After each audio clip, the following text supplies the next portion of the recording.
Welcome to a brand new episode of the Michele Tafoya podcast. It's a good time in America to talk about George Soros. And I'm certain that after I publish these episodes, these will be called anti-Semitic. And yet my guest is a Jew. She's written the new book, The Soros Agenda. Her name is Rachel Ehrenfeld, and she's done an extensive amount of research on George Soros. And that's not easy to do, because so much of what he's said and written is in foreign languages, has been published in other countries. And quite frankly, he gets a pass by the left in this country, by the media in this country. Google him sometime, and you will think that any criticism of George Soros is just a right-wing conspiracy theory. Try it. Fortunately for us, we have a woman who is very, very knowledgeable about George Soros and wants to tell us about how he has influenced, quite frankly, the rot in Western civilization. Rachel Ehrenfeld has written this book, and she is our guest next. Welcome to the Michele Tafoya podcast. Rachel Ehrenfeld, welcome. It is a privilege to have you on. This is a topic that I've been so curious about for so long, and so I'm excited to dive in about George Soros. You know, it's interesting to me that you could write a book about a man who, when I go online and I try to search for George Soros, everything I get is sort of positive, or the other part is conspiracy theorists say that George Soros ... It seems to me it would be very difficult to research this man. So how did you do it? Very carefully and over a long period of time. And not actually searching too much online, but having real documents in my hand, speeches that he had given, articles that he had published, statements that he had made, that were published not only in the United States, but all over the world in different languages too. I had the original documentation, and I verified everything. The book has been heavily and thoroughly vetted. There are 100 pages of text, and the book is 280 pages. The rest of it is references. Wow. So I've been very, very careful, and I cite Soros himself a lot because I thought it would be good to show, this is about his agenda. Right. What did he say? What were his plans? How did he go about it? What did he say about how to implement it? And really showing what he has been doing all these years, and I started very early on.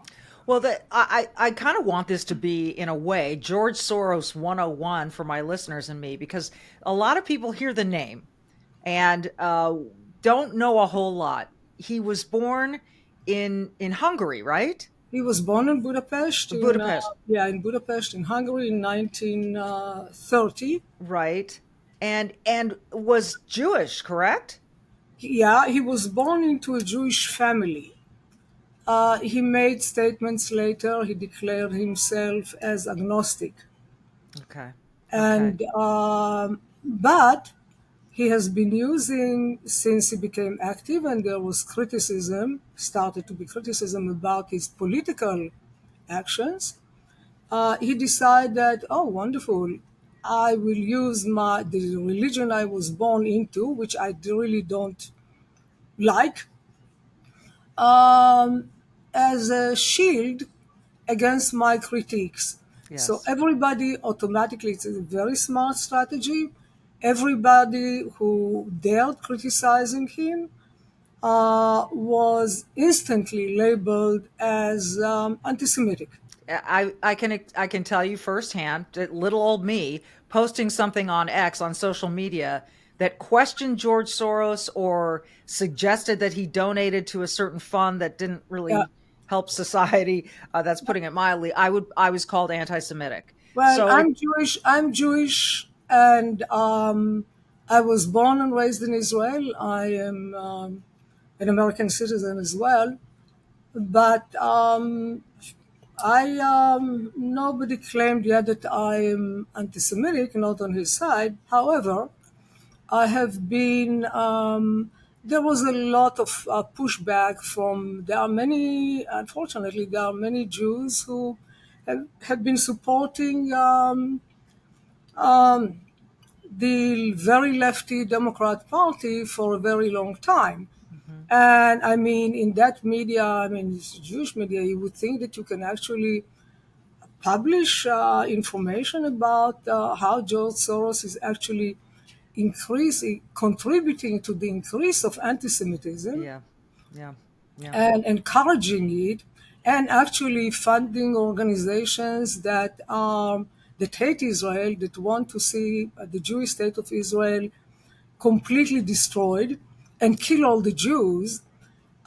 He funded such organizations directly and indirectly. You would think, and if they are very lefty, well, if they are Americans, you would think that they would be interested in seeing, well, what the hell, who is responsible for all the open borders policies that we have, Right. Right. uh, So many and policies. crime in the streets and drugs.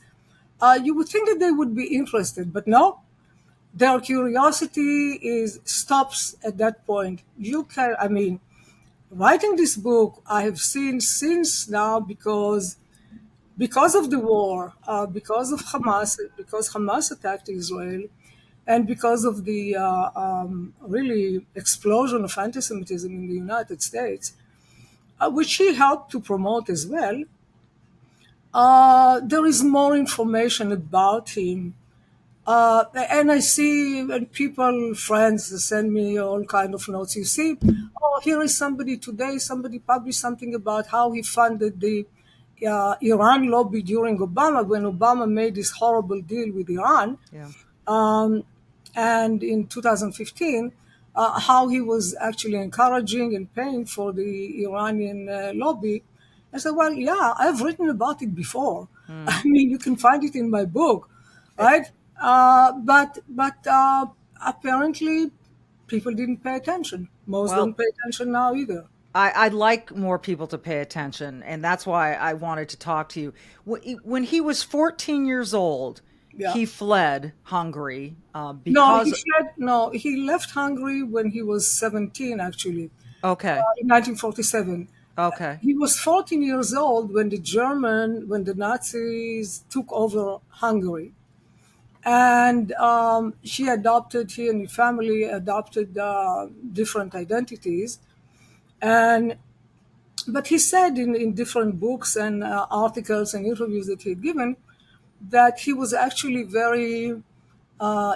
very glad because he didn't look Jewish. He was blonde and blue-eyed.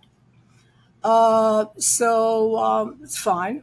But his father knew a Nazi official, a Hungarian Nazi, who went around and identified Jewish property for confiscation.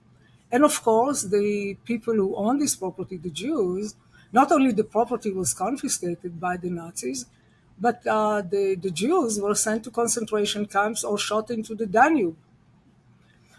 So they were killed. Soros, the 14-year-old, went along with this. He said the story was that he's his godfather or something like that. And so he went along with him to identify, when he identified Jewish properties. And he was asked by Steve Croft in 60 Minutes, the infamous interview. Didn't he feel guilty about doing this? Not at all. This was the most exciting time of his life. And that actually, he said, also shaped his character. Yeah, Shaped his character. we can see that now, or we have seen it since. Croft had asked him first, okay, so still you didn't feel guilty? He said, no, if I wasn't doing it, somebody else would have done it. So he To was an me, opportunist, really, from the well, get-go. he was 14 years old, and although Yeah. 14 years old then, was certainly not 14 years old today, but he knew what he was doing. Okay, so he survived. Since then, and Croft asked him, do you apologize? No, he didn't apologize. He never said that he regretted what that would have been nice not to do it, that he's sorry, apologizing, nothing. So that's what shaped his character. Well, you would think that a 14-year-old boy would be shaped by that for sure, but this is an unfortunate direction he was shaped. When he did flee to the UK, so you're saying he was 17 when he went with his father in 1947. He went to attend an Esperanto conference in Basel, in Switzerland. And I actually have the list of obtained the list of the people who participated in this international Esperanto conference, which his father was a big fan of, and Soros as well. And from there, he he went to the UK. Initially, he wanted to go to the Soviet Union. But his father, his father actually said, no, you should go to the UK. So that's where he went, and then he enrolled at London School of Economics, yeah. And he studied there. Yeah, and made a fortune as a capitalist, correct? Well, he did. He became a banker, worked in finances. He became actually a currency speculator. And he came to the United States. And while his business was based here, in 1992, the headlines were, he raided the Bank of England. What he did, he devalued the British pound. It was before the EU and the one currency, and he devalued the British pound. And most people in England, their mortgages went up. They devalued the currency. It affects many people. He made. There are different stories that he made between $1 billion. No, he made much more. He made, as far I was told, by people who were part of the British government at the time, that he made somewhere between 10 billion to 20 billion pounds. Well, there is a big difference there, from 1 to 10 or 20, right? Yeah. He made a lot of money.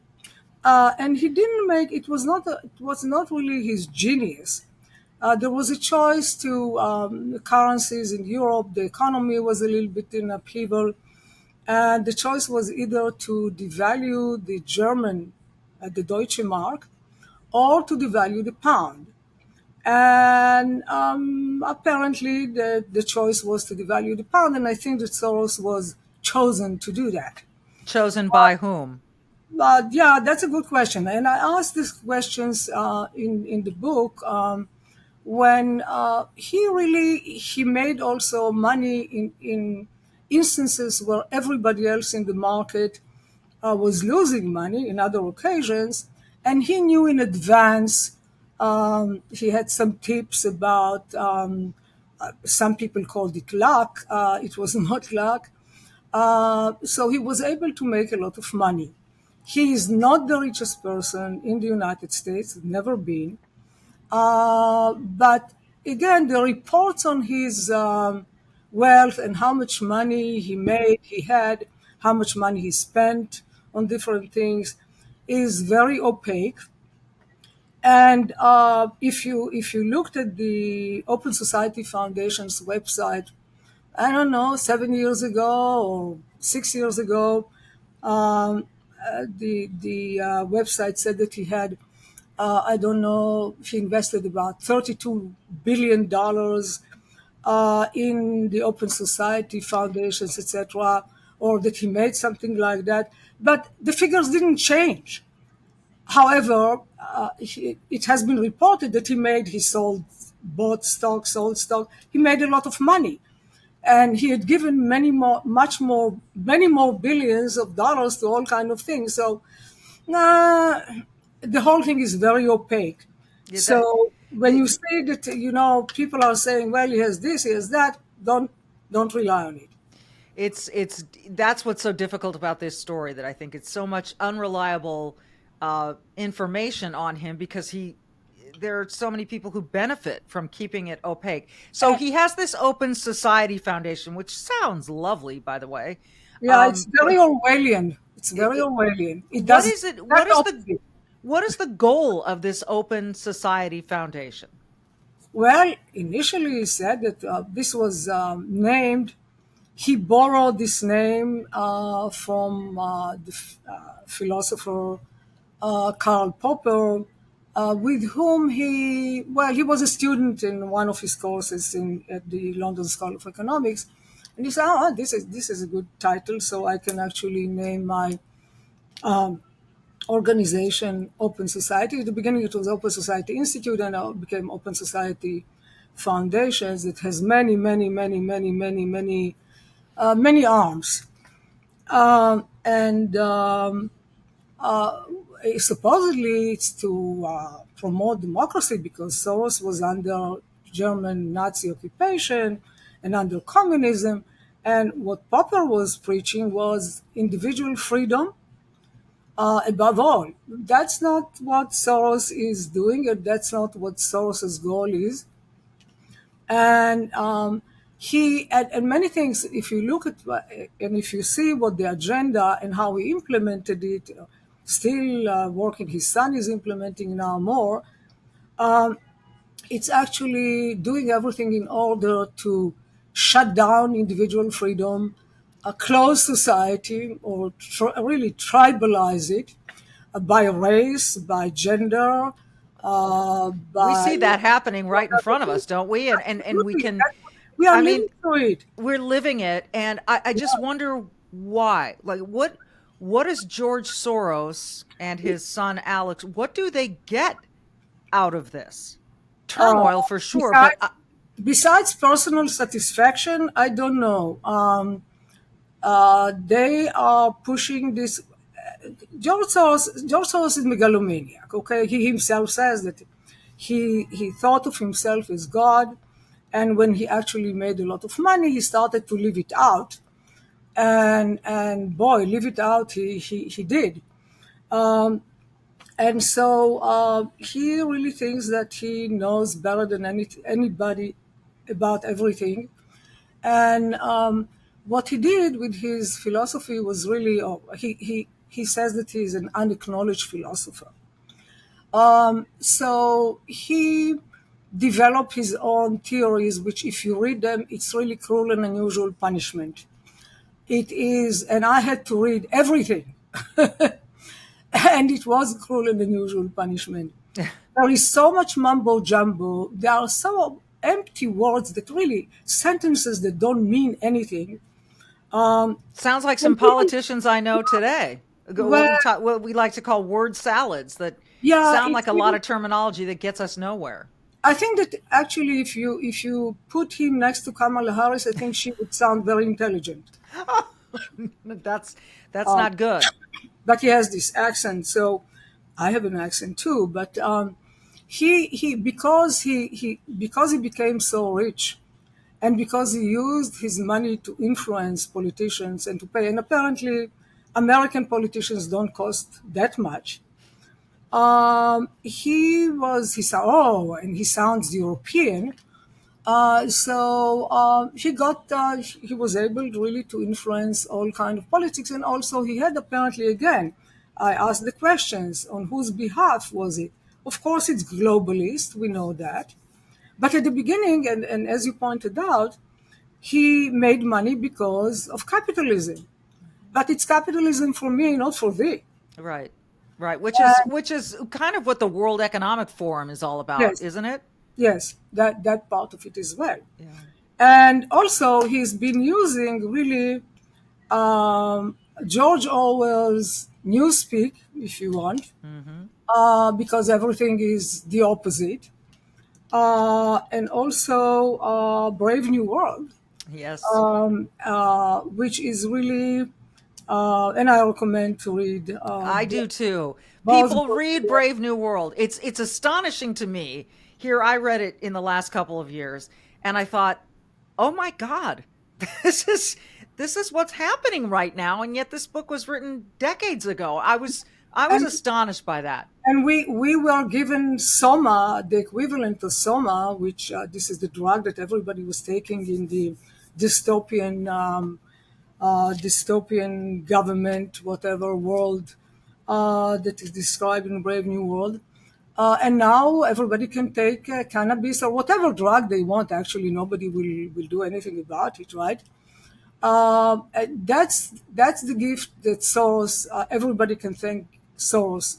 You have said that that's really where he started trying Yes. to influence public policy, was Yes. with marijuana and legalizing Not marijuana. marijuana. Initially, it was all drugs, Okay. but there was a pushback from Arizona. And why did he take drugs?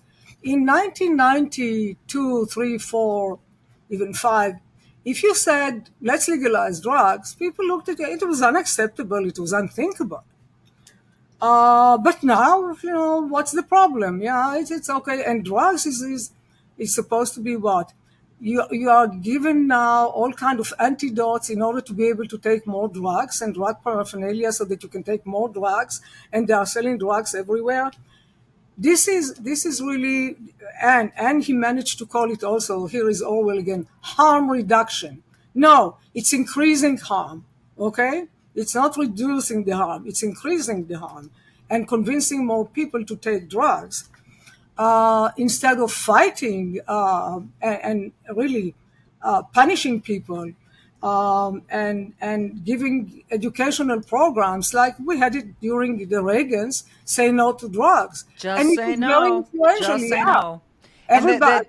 And that commercial, Rachel. This is your Yeah, this is your brain. This is your brain on drugs with the egg. Absolutely. That was seared, no pun intended, into my mind forever. Yeah, I recall it too.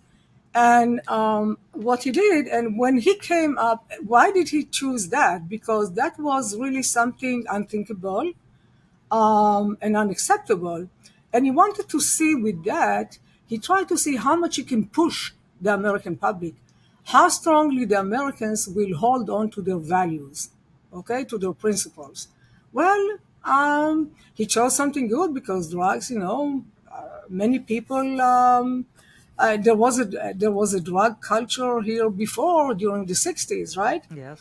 And the 70s. So, but for him, it was really an attempt to see the first attempt to see how far can he push. So he decided to do that, and he succeeded. But he didn't go to Congress to try and lobby to change the drug laws. No, he decided to do it, and that was really his. He developed it very well. Since he decided to go to cities, to states, locally, and start changing, pay local politicians to an activist, and he created and paid for different organizations that will promote it to change the laws in the city, in the state. So that's what he has done. And by now, there are 39 states in the United States that are permitting the Have use legalized of marijuana, right? Right. Yeah, Yeah. this is for recreational too. And so, and now it's also, and of course, medical marijuana. And there is no medical marijuana, by the way, because even today, the FDA had approved only 4 medicines that have been developed from the effective ingredients of marijuana, from cannabinoids that make up that is in the plant. Only 4, and and whatever they are selling has very high quantity of THC, the tetrahydrocannabinol, which affects the brain. Um, and people are, I mean, it's a very strong drug. It should be only for whatever they are selling. It should be only 3% tops, but they are selling it in some places 75% to 90% tetrahydrocannabinol. and you lose your judgment, you lose your, I mean, you are really, and you are enslaved. So when he started actually promoting it, he said, well, marijuana is not addictive. And even then, he knew there was plenty of research done by then to show that marijuana can be addictive and can be a gateway for other drugs. Right.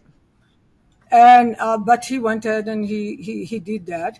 And when Obama became president, and he of course supported Obama big time, Obama did not speak about legalizing marijuana, but he encouraged the attorneys, the federal attorneys in the United States, not to go after marijuana crime, after drug crimes, actually. And he actually spoke about it, that how slowly he actually spoke on behalf of the Soros plan to go locally, to try and change the laws locally, so there will be enough pressure from states on Congress that eventually Congress will change the laws too. And this is what is happening today. That's what they are trying to do. I'm not sure that Biden will not actually legalize, will reschedule. Marijuana is scheduled now as a dangerous drug like heroin. And they are the Soros people and all the drug legalizers and Democrats are pushing to reschedule the drug, so it will be not a dangerous drug, but it will be like, I don't know, buying Tylenol. Okay. Wonderful. Well, it's going to be yeah. He's focused on that part, and as you said, really I mean, this sounds like a stretch, but to kind of put people in a stupor, just to kind of numb the mind of Americans. He duped absolutely. He duped Americans to dope themselves. Okay. So then, and this is go ahead. This is costing the economy hundreds of billions of dollars in workplace accidents, in road accidents, in crime, in all kind. Crime less because now they are not being prosecuted, right? But people are dying from fentanyl, and fentanyl, although Soros is not the one who is bringing fentanyl to this country, but he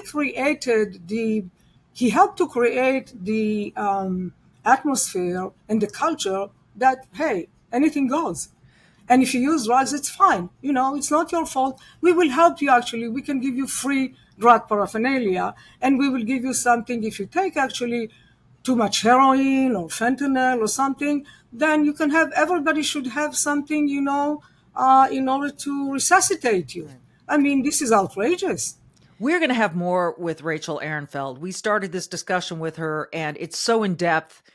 We've heard now how Soros wanted to legalize marijuana and more drugs in the United States, and why. Now that leads us to the question of the border and why it's become flat out open. And where is George Soros' involvement in that?